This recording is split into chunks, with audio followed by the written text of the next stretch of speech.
All right, good morning, everybody. It's Monday morning. I believe it's July 25th of 2023, July 24th of 2023. This is the Fantasy Sports Boss doing another one of my random, commuting, driving podcasts because some things, pop up into my head and I can't wait. So I just want to get on and talk about them with you. But if you're new to the channel, of course, hit that subscribe button. Hit the notification button as well. I'm going to have another podcast I'm going to post later on today, of course, with the usual videos and whatnot. So make sure that you stay tuned for that.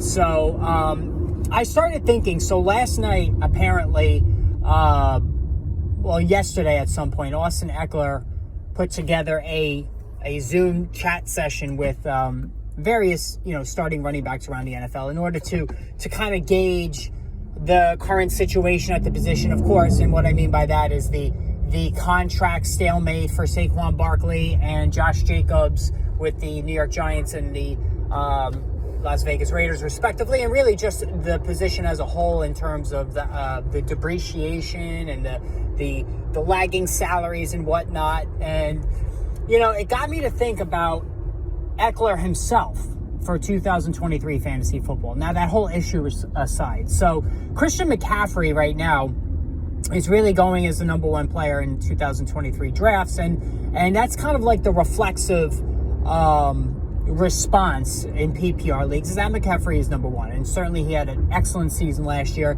after two injury-marred campaigns.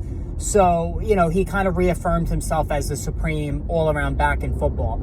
But if you really think about it, if you really look at the big picture, you could make a case that Ekeler should go ahead of Christian McCaffrey, and for a number of reasons. Not the least of which is that you could start off by durability factor. Austin Ekeler, despite his smallish frame, has been much, much more durable than Christian McCaffrey over the last couple of years. Over the last 5 years. I mean, McCaffrey's missed a lot of time.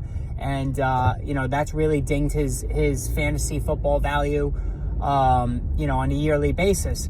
And while Ekeler, again, despite not having the biggest size, low center of gravity, he has managed to stay healthy and put up some, remarkable numbers during the last two seasons. So, that issue alone, you can make the case that Ekeler should be the guy.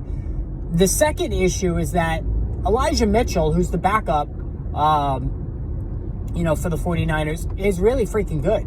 Like, he's a good player. He has ability. And he showed with the 49ers the last couple of years that when he's on the field, he's pretty explosive. And he's not the best receiver, but as a rookie, 6th-round pick, he caught some passes. He wasn't a complete zero. But Mitchell, and here's the interesting thing, too, that's being often overlooked, is that when both guys were healthy during the second half of last season, Mitchell played more than you think. And McCaffrey's snap count was dialed back. So, the fact that McCaffrey is now 27, Kyle Shanahan is not dumb. Does Kyle Shanahan continue to dial back the workload with the big picture in mind? And he could very well do that because Mitchell is a capable back. I mean, let's face it, for all the times he gets hurt, he produces when he's on the field, like I said. So it wouldn't be, with this 49ers team, a Super Bowl contender. If you're Shanahan, you're thinking, all right, I got to get McCaffrey to the end of the season. I have to get this guy healthy. I got to get him in a position where he's going to contribute, for the playoffs and into hopefully a Super Bowl. So if you have somebody like Elijah Mitchell at your disposal, then you could implement that plan and really not lose much. Certainly pass receiving, yes, but you play McCaffrey on third down regardless. So that goes without saying. So Ekeler, meanwhile, has nobody behind him. Joshua Kelly is nothing. Isaiah Spiller has been a bust so far. Really just been a massive disappointment. They've been searching for a backup running back on the Chargers forever, and they haven't found one. So every summer we hear, Austin Ekeler's workload is going to be dialed back. Baloney. It doesn't happen. And his touchdown production the last two seasons on a per game basis is right there with McCaffrey and even exceeds him. So workload, durability, and production, really, they all favor Ekeler. they all favor Ekeler. So, again, you could make that case that Ekeler should be, even though he's 28 and coming off 2 massively busy seasons, that Ekeler should be the number 1 running back taken in 2023 drafts. If you had to bet your house on which guy would get through the season, has the better chance of playing every game this season, you would say Ekeler. You'd have to. You absolutely would have to. So, to me, looking at it through that prism, Ekeler should be the number 1 guy. That's just common sense if you look at it that way. If you look at the numbers that way, Ekeler should be the number 1 guy. Okay? I don't think there's any question about it. So, that was just something. And for me personally, I'm not taking either one of these guys. If I have the top pick, I'm going Jamar Chase. If I have the number 2 pick, I'm going Justin Jefferson. That's it. Kelsey. If I have 5, 6, 7, I'm going Kelsey.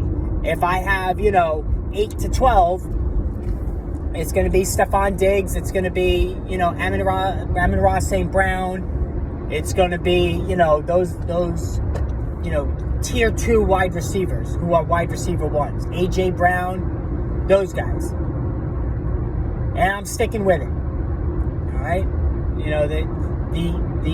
The chances of injury for running back is so much exponentially higher than that wide receiver that it just makes sense to do that. So that's the best way to go about this. But anyway, all right. So that was just something that was popping into my head today. I wanted to discuss, and again, guys, hit that subscribe button. I'm going to do a more in-depth podcast later, so look for that. And of course, the usual videos. Training camps opening up across the NFL, so be sure that you're part of all the fun. And then live streams. I'm thinking I might do a live stream this afternoon, so let's just check in later and see if I hit that notification bell and see if I do a live stream later on today. All right, guys, we will chat soon.